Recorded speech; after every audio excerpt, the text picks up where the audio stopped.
So here's the jig. I built this arm. It swings out of the way to make it a little easier to fish the paper through. And when the edge of the paper is lined up the edge of the board, that's ripping it in half. And we put this down and I lean on it to put some little more pressure on the blade. You can tear it in half like so. Swing this out of the way. When you turn it this way, you line it up with this line, like so. Put this back in place, lean on it a little, and rip it in half. And you've got 2/4 sheets. And if you fold these in half,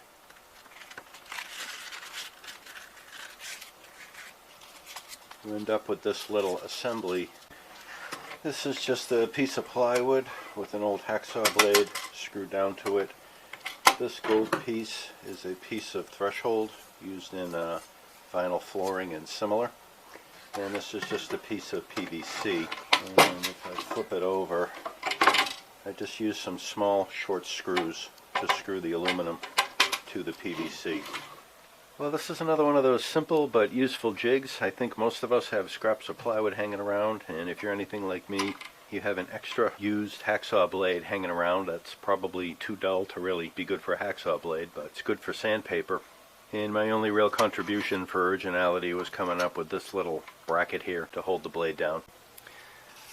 For years I've used these sanding assemblies, I guess I'll call it. It's not really a sanding block, but these are 2/4 sheets of sandpaper that fold together and nest together like so. And the grit from the inner layer grabs onto the outer layer. And this is reasonably sturdy, reasonably stable for what it is. And these are useful for doing flat sanding using your fingers as a backer, sanding like so. So you can flip them this way, and you can use these to do concave sanding. And you can also flip them this way, of course, to do convex sanding. And the beauty of these is you use 100% of the sandpaper. Every corner, every flat can easily be used. They're obviously very cheap. They're very small. They're very light. Very efficient. You don't need any special tools to assemble them. I carry these in my tool bag. I have a couple of them in my truck, and I have some in several of my bins of tools, because when you need sandpaper, these are a very convenient thing to have. However, the big shortfall of these things is every now and then you have to do block sanding. You need a way to have a particularly flat sanding surface, and sometimes you need to sand at a right angle. After looking around, I figured simpler was better.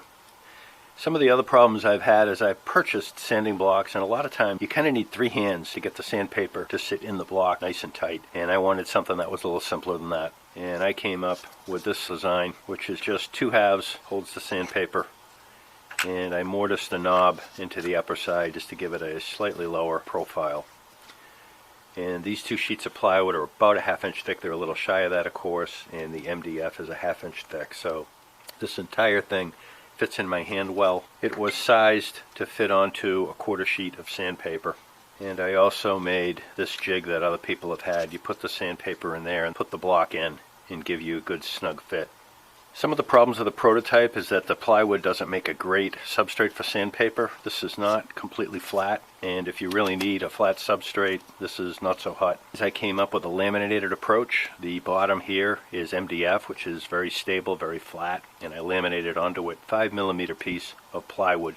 It's the same essential design. The top half of the mortise became even easier because you just cut a hole in the top half, glue the 2 together, and bingo, there's your mortise. In my shop, most of my hardware is 1/4 20 for screw threads, which is what these are, and that one is mortised in and filled with epoxy. So it's not a very elaborate build, but I think these are simple, elegant, easy to use, easy to set up, and good enough for what most people need for block sanding. So here is the stack up on the bottom. This has a mortise in it to take the bolt, and this is MDF. That'll be laminated to a piece of plywood. And then for the top piece, I cut a hole in the plywood, and that will laminate to the MDF. I already have a video up where I show how to make these knobs, and they're nothing particularly special.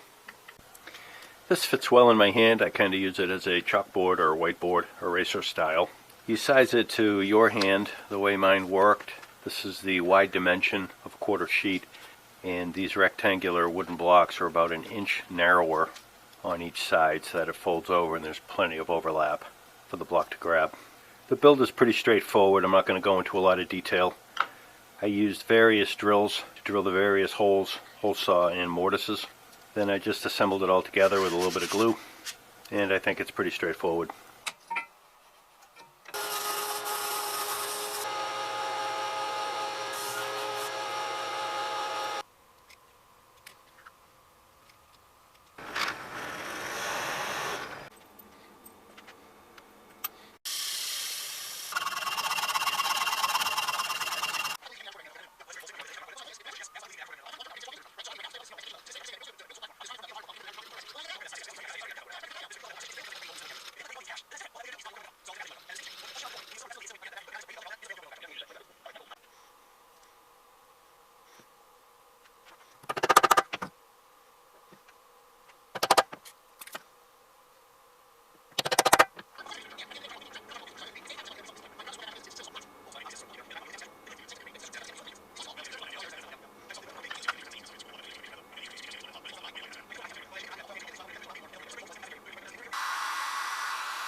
Well, it's certainly not a very complicated build. You can get it done in a day, as you can see.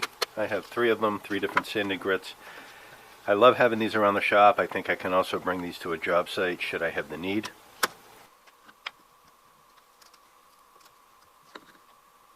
I appreciate you stopping by, seeing the things that I'm up to. I've got plenty of other things that I'm working on. And as always, like, subscribe, leave a comment. I love reading them. And look forward to seeing you all on the next one.